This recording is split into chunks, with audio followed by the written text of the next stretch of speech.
दोस्तों, ये कहानी की शुरुआत झारखंड की राजधानी रांची के हाई कोर्ट से होती है। हाई कोर्ट का सीन होता है, जज साहब बैठे होते हैं, एक और कटघरे में एक लड़का खड़ा होता है और एक और कटघरे में एक लड़की खड़ी होती है। दोनों ने अपने तलाक के लिए वहाँ अर्जीनामा दे रखा था। कई महीने से तलाक चल रहा था। आज जज साहब आखिरकार तलाक पर अपना फाइनल मुहर लगा देते हैं और दोनों का तलाक हो जाता है। वकील साहब तलाकनामा का पेपर तैयार कर लेते हैं और दोनों परिवार कोर्ट परिसर से बाहर आता है। एक तरफ लड़का अकेला था जिसका नाम मुकुल था, दूसरी तरफ लड़की के साथ उसकी माँ थी, लड़की का नाम तानिया था। जैसे ही दोनों पक्ष कोर्ट परिसर से बाहर आते हैं तभी वकील आता है और लड़की की माँ को बोलता है, मैडम मुबारक हो, हमने बहुत जल्दी तलाक करवा दिया। अमूमन तलाक के केस में 2 से 4 साल लग जाता है, लेकिन आप लकी हो, आपका मैंने 6 महीने में ही फाइनल तलाक करवा दिया। आज से आप दोनों अलग रह सकते हैं। और ये रहा तलाक का ऑर्डर। एक कॉपी उसने लड़की के हाथ में पकड़ाता है और एक कॉपी लड़के के हाथ में पकड़ा देता है। उसके बाद अपने फाइल से एक सामानों का लिस्ट वाला पेपर निकालता है और लड़की को पकड़ाते हुए बोलता है, ये आपका सामान का लिस्ट है जो आपने दहेज में दिया था, आप अपने ससुराल जाके ये सामान कभी भी कलेक्ट कर सकती हैं। तभी उसकी माँ बोलती है कि बेटी जल्दी चलो, कभी क्यों, अभी लेके आते हैं, इस नालायक के घर से अपना सारा सामान लेके आते हैं, ये नालायक निकम्मा है। दोस्तों, मुकुल कुछ भी नहीं बोलता है, वो अपनी सास की जहर भरी बात सुन के चुपचाप सिर झुकाए खड़ा रहता है। तभी दोस्तों लड़की के माँ के फ़ोन पर एक फ़ोन आता है जो कि उसकी सहेली का था। कोई अर्जेंट कॉल था। लड़की की माँ बोलती है कि बेटी तुम जाओ और सारा सामान ले आओ, मैं थोड़ी देर में एक सहेली से भेंट करके आती हूँ, अगर ये नालायक निकम्मा कोई डिस्टर्ब करे तो मुझे फ़ोन करना। दोस्तों ये कहकर वो गाड़ी लेकर उसकी माँ निकल जाती है। अब मुकुल और तानिया दोनों वहाँ खड़े रह जाते हैं। मुकुल बोलता है, कैसी हो तानिया? तानिया बोलती है, बस ठीक हूँ, आप कैसे हो? मुकुल बोलता है, बस जी रहा हूँ। दोस्तों उसके बाद तानिया इधर उधर ऑटो तलाशने लगती है।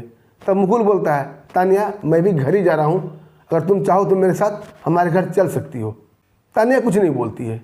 मुकुल बोलता है, चलो प्लीज़ एक बार आखिरी बार हमारे साथ तुम चल सकती हो, ऐसे भी तुम्हें हमारे घर ही जाना है सामान लेने, तो मेरे साथ ही चलो। मुकुल उसे अपने गाड़ी में बिठाता है और अपने घर की ओर ले जाता है। दोस्तों रास्ते में एक आइसक्रीम पार्लर पड़ता था। मुकुल को पता था कि तानिया को आइसक्रीम बहुत अच्छी लगती है। वो आइसक्रीम पार्लर के पास गाड़ी रोकता है और तानिया के पसंद का 2 आइसक्रीम लेके आता है। एक खुद खाता है, एक तानिया को देता है। तानिया नानुकुर करती है, लेकिन अपने प्यार का वास्ता देकर बोलता है, आखिरी बार, उसके बाद तो हम लोग अलग हो ही जाएंगे, और उसे आइसक्रीम दे देता है। तानिया कुछ नहीं बोलती है, चुपचाप आइसक्रीम खाती रहती है। तब तक मुकुल का घर आ जाता है। दोनों नीचे उतरते हैं और बड़ी हसरत भरी निगाहों से तानिया उस घर को देखती है, क्योंकि दोस्तों दोनों मिलकर इस घर को बड़ा ही मेहनत से बनाया था और बड़ा ही प्यार से सजाया था। तानिया उस घर का बहुत ही साफ सफाई रखती थी, बहुत ही ख्याल रखती थी, लेकिन वो घर पूरा धूल का अंबार बना हुआ था। अभी तानिया जैसे ही देखती है घर को, उसके दिल में एक हुक सी उठती है और अपना मन ही मन सोचती है, क्या मेरे सपनों का घर यही था? जैसे ही दोस्तों मुकुल घर का दरवाज़ा खोलता है, जैसे ही गेट खोलता है, अंदर से एक दुर्गंध का भभका सा आता है, क्योंकि लगता था कई दिनों से घर में झाड़ू पोछा नहीं हुआ है। जब तानिया अंदर प्रवेश करती है दोस्तों, तो घर बेतरतीब था। झाड़ू तो कई दिन से लगा ही नहीं था और बर्तन भी ऐसे ही सिंक में पड़े हुए थे। पर्दा कहीं से टूट के लटक रहा था। बिस्तर पर बहुत सारे धूल पड़े हुए थे। सोफा के कवर ऐसे ही उखड़े पड़े थे। मतलब बिल्कुल ही एकदम बेतरतीब चिड़िया के घोंसला की तरह बना हुआ था वो। दोस्तों ये देखकर तानिया का सिर भारी भारी हो जाता है और वहीं सोफे पर धम से बैठ जाती है। मुकुल पूछता है, तानिया ठीक तो हो ना? अगर ठीक नहीं हो तो चलो किसी और दिन सामान ले जाना। फिर मुकुल उसके लिए पानी लाता है और बोलता है, तुम पानी पियो, तब तक मैं तुम्हारे लिए चाय बना देता हूँ। और मुकुल जाता है, उसके लिए एक बढ़िया सी चाय बना के ले आता है। दोस्तों चाय पीते पीते तानिया सरसरी निगाह से पूरे घर को देख रही थी, क्योंकि इस घर में एक एक चीज़ वो अपने हाथ से सजाई हुई थी। आज वही घर बिल्कुल उजड़ा हुआ खलिहान सा लग रहा था। दोस्तों देखते देखते अपनी यादों में खो जाती है। वो सारी तस्वीरें उसके सामने घूमने लगती है और कहानी की शुरुआत जहाँ से होती है वहाँ पहुँच जाती है। दोस्तों ये कहानी की शुरुआत झारखंड राज्य की राजधानी रांची के एक एसबीआई बैंक से होती है। एसबीआई बैंक यानी कि डीपाटुली ब्रांच। वहाँ 2 एम्प्लॉय काम करते थे। एक का नाम था मुकुल और एक का नाम था तानिया। मुकुल डोरंडा बाजार का रहने वाला था, रांची का ही, और तानिया धनबाद की रहने वाली थी। वो SBI ब्रांच के बगल में ही एक छोटा सा हॉस्टल था, उसमें रहती थी। दोनों एम्प्लॉय साथ साथ काम करते थे और दोनों ही बैचलर थे। दोस्तों धीरे धीरे दोनों में दोस्ती हो जाती है और काम करते करते एक दूसरे को देख लिया करते थे। कहते हैं ना दोस्तों, जब खामोश आंखों से बात होती है, जब खामोश आंखों से बात होती है, अरे ऐसे ही तो मोहब्बत की शुरुआत होती है। तो दोस्तों दोनों एक दूसरे को देखते देखते धीरे धीरे एक दूसरे के दिल में उतर जाते हैं और उनमें प्यार हो जाता है। और एक दिन मुकुल तानिया से अपने प्यार का इजहार कर बैठता है। जब तानिया ये बात अपने घर अपनी माँ को बताती है तो उसकी माँ तानिया के हॉस्टल में आ जाती है और मुकुल के बारे में बात करने लगती है। दोस्तों मुकुल का इस दुनिया में कोई नहीं था। तानिया की माँ इस रिश्ते को स्वीकार कर लेती है और एक मुहूर्त निकाल कर दोनों की शादी हो जाती है। तानिया ब्याह करके मुकुल के घर आ जाती है। दोस्तों घर क्या था, 2 रूम का एक छोटा सा फ्लैट था। अब तानिया और मुकुल दोनों ही SBI में थे। दोनों ने अपने थोड़े थोड़े पैसे इन्वेस्ट करके और एक छोटा सा घर खरीद लेते हैं और तानिया और मुकुल अपने हाथ से बड़ा ही प्यार से उस घर को सजाते हैं। इधर दोस्तों तानिया की माँ, उसकी प्रवृत्ति अच्छी नहीं थी। उसकी प्रवृत्ति थी फूट डालो और राज करो। उसका एक बेटा भी था, यानी तानिया की भाई। दोस्तों बहू को भी बहुत सताया करती थी घर में। उसकी एक हैबिट ही थी, मतलब किसी न किसी काम में मीन मेक निकाल देना। जब तानिया की माँ की बहू खाना पीना बना के चली जाती थी आराम करने, तो तानिया की माँ उसे खाने में नमक मिलाती, कभी मिर्ची मिलाती थी, कभी दाल में पानी डाल देती थी। रोज़ घर में किचकिच होने लगा था। लेकिन तानिया की माँ की जो बहू थी सोनी, वो बहुत ही समझदार और पढ़ी लिखी थी। वो एक दिन क्या करती है, किचन में मोबाइल ऑन करके कैमरा लगा देती है और अपनी सास की सारी रिकॉर्डिंग अपने पति को दिखाती है। दोस्तों ये देख कर उसका पति बहुत ही गुस्सा होता है और माँ को छोड़कर दोनों पति पत्नी एक अलग रूम में रहने लगते हैं, अलग किराए का मकान ले लेते हैं। अब तानिया की माँ अकेला परेशान रहने लगी थी। अब उसे समझ में ये नहीं आ रहा था कि क्या करें। तभी दोस्तों वो पासा फेंकती अपनी बेटी के ऊपर, यानी कि तानिया के ऊपर। अब तानिया और मुकुल के बीच वो झगड़ा कराने लगती है। हमेशा तानिया कान भरा करती थी कि मुकुल का किसी और लड़की से संबंध है। दोस्तों इस बात को लेकर तानिया और मुकुल में आए दिन विवाद होने लगा था और इस विवाद का फायदा उठाती है तानिया की माँ और अपनी बेटी को बढ़ा चढ़ाकर उसे अपने मैके ले जाती है। अब तानिया मुकुल से अलग रहने लगी थी और उसकी माँ उसको हवा दे रही थी कि मुकुल को छोड़ दो, इसे तलाक ले लो। क्योंकि तानिया की माँ ये चाहती थी कि बेटी कमाई रही है, नौकरी कर रही है, ये हमारे साथ रहेगी तो हमारा एक दिन अच्छे से पार हो जाएगा। लेकिन ये नहीं जान रही थी कि अपनी बेटी घर में आग लगा रही है। दोस्तों ये झगड़ा इतना बढ़ जाता है कि मामला तलाक तक पहुँच जाता है। अब दोनों ही कोर्ट में तलाक की अर्जी लगा देते हैं। कई महीनों की सुनवाई के बाद आखिर वो दिन आता है जब जज साहब तलाक पर अपना मुहर लगा देते हैं और दोनों का तलाक हो जाता है। वकील उसे सामान का लिस्ट पकड़ाता है और तलाक का तलाकनामा पकड़ा देता है। उसके बाद तानिया अपना सामान लेने के लिए आती है मुकुल के घर। तभी घर का हालत देखकर, घर में सामान बिखरा हुआ देखकर, घर में धूल भरा हुआ देखकर तानिया सिर भारी भारी लगने लगता है। तब मुकुल उसके लिए चाय बना के लाता है और तानिया चाय पीती है।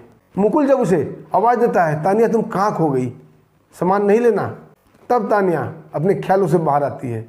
उसकी आंखें डबडबाई हुई थी। जो घर का वो स्थिति देखती है, कहीं से ऐसा नहीं लग रहा था कि मुकुल खुश रह रहा है। जब वो किचन में जाती है कप रखने के लिए और किचन की हालत देखती है तो किचन में कोई भी सामान नहीं पाती है, सिर्फ चाय बनाने का सामान था बस। वो आके मुकुल से पूछती है, मुकुल तुम खाना नहीं बनाते हो क्या? मुकुल बोलता है कि मैं तो अब खाने का स्वाद ही भूल गया हूँ, बस पेट भरने के लिए अपना कुछ भी खा लेता हूँ। दोस्तों ये सुनकर तानिया को बहुत झटका लगता है, क्योंकि उसकी माँ बताया करती थी कि मुकुल तो वहाँ ऐश कर रहा है, किसी और लड़की को रखे हुए है और वहाँ पर रंगरेलियाँ मना रहा है। लेकिन यहाँ देख कर नहीं लगता था कि मुकुल कुछ ऐश कर रहा है। जब उसके रूम में घुसती है तो रूम का हालत वैसे ही था। पलंग पर बहुत धूल पड़े हुए थे, बहुत गंदा कपड़ा रखा हुआ था और समेटा हुआ भी नहीं था। इसको देखकर तानिया समझ जाती है कि माँ सरासर झूठ बोल रही थी, मुकुल बहुत ही कष्ट में है। दोस्तों लिस्ट के मुताबिक मुकुल सारा सामान निकाल तानिया के सामने करता है, बोला तानिया ये लिस्ट लो और ये सामान मिला लो। जब तानिया सामान मिला लेती है उसके बाद मुकुल गहने का पूरा सेट लेके आ जाता है जो कि उसने तानिया के लिए खरीदा था। बोलता तानिया ये भी तुम्हारा, इसे ले जाओ। तानिया बोलती मुकुल ये तो लिस्ट में नहीं है, ये तुम्हारे खरीदे हुए हैं, तुम इसे रखो।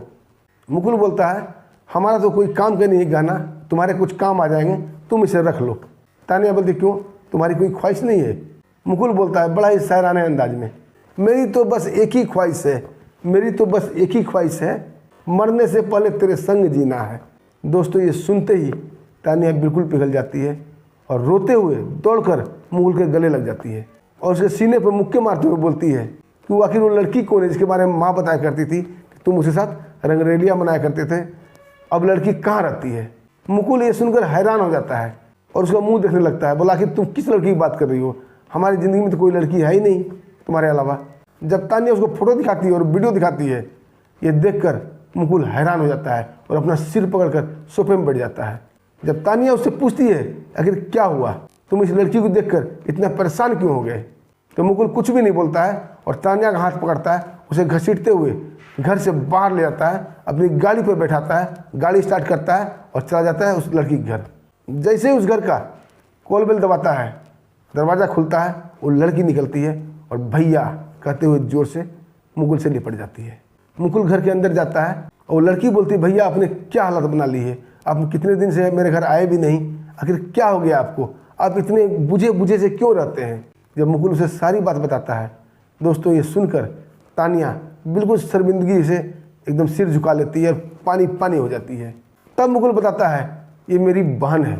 मुकुल बोलता है एक्चुअली मेरा इस दुनिया में कोई नहीं है, ये मेरी एक मुँह बोली बहन है जो बचपन से मुझे राखी बांधते आई है, इसको देखकर तुम्हारी माँ उल्टा पुल्टा तुम्हें पढ़ाई करती थी। दोस्तों तानिया मुकुल के पैरों में गिर जाती है और जोर जोर से रोने लगती है। मुकुल उसे उठाता है, सीने से लगा लेता है। अब दोनों खुश थे, दोनों के बीच कोई भी गलतफहमी नहीं थी। अब दोनों वापस घर जाते हैं। दोस्तों इस बीच तानिया की माँ का कई बार फ़ोन आ गया, तानिया फ़ोन नहीं उठाती है। जब फ़ोन बार बार आने लगता है, तानिया फ़ोन को स्विच ऑफ कर देती है। अब तानिया और मुकुल के बीच सारी गलतफहमी दूर हो गई थी। तभी दोस्तों उसे घर का डोरबेल बजता है और तानिया दरवाज़ा खोलती है। तानिया जैसे ही दरवाज़ा खोलती है, देखती उसकी माँ दरवाजे पे खड़ी है। तानिया गुस्से में बोलती है, अब तुम क्या लेने आई हो यहाँ पे। इसका ये रूप देखकर उसकी माँ एकदम अचंभित हो जाती है। बोली, तानिया तुम्हें क्या हुआ, सामान पैक कर ली कि नहीं कर ली, चलो जल्दी इस कमीने हरामखोर के घर से। तभी तानिया जोरदार थप्पड़ अपने माँ के मुँह पे मारती है। बोलती, बस करो माँ, आज तक तुमने जो बोला मैं सुनती रही, अब नहीं, अब मेहरबानी करके तुम मेरे घर से चली जाओ। तुम्हारा नाम भले ही शांति देवी है, लेकिन तुम बिल्कुल अशांत हो, तुम्हारे कदम जहाँ भी पड़ जाएंगे वहाँ शांति रह ही नहीं सकती है। तुमने अपनी बेटी के घर में आग लगाया, तुम्हें थोड़ा भी शर्म नहीं आई। उसके बाद तलाकनामा लेती है और अपने पति से मुकुल से भी तलाकनामा लेकर दोनों फाड़कर उसकी माँ के हाथ में पकड़ा देती है। अब बोलती है, घर से निकलोगी या मैं धक्के मार कर निकालूँ। दोस्तों उसकी माँ चुपचाप वहाँ से निकल जाती है, क्योंकि अब उसका सारी साजिश नाकाम हो गई थी। अब दोस्तों तानिया और मुकुल दोनों घर की साफ़ सफाई करते हैं। उसके बाद दूसरे दिन मंदिर जाते हैं, दोबारा से शादी करते हैं। शादी करने के बाद तानिया भगवान को हाथ जोड़कर प्रार्थना कर रही थी, तो मुकुल बोलता हंसते हुए, हाँ तानिया तूने भगवान से क्या मांगा।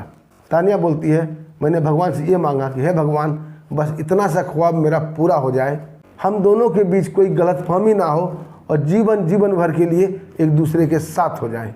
दोस्तों ये सुनते ही मुकुल तानिया को गले से लगा लेता है और दोनों बड़ा ही खुशपूर्वक अपने दाम्पत्य जीवन का फिर से शुरुआत करते हैं।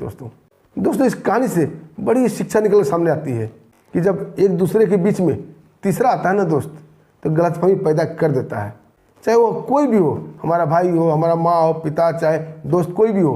दोस्तों किसी के बात पर यकीन करने से पहले सच्चाई को जांच परख लेनी चाहिए। अब तानिया और मुकुल का ही देख लीजिए, एक छोटी सी गलतफहमी से उसकी ज़िंदगी उजड़ने वाला था और उजड़ते उजड़ते बचा। दोस्तों अब इसमें आगे कोई फैसला में नहीं लेना चाहिए। दोस्तों आपको कहानी पसंद आई तो वीडियो को लाइक कीजिएगा, चैनल को सब्सक्राइब कीजिएगा। फिर मिलते हैं दोस्तों एक शानदार सच्ची कहानी के साथ। तब तक के लिए हमें आज्ञा दीजिए। नमस्कार, जय हिंद।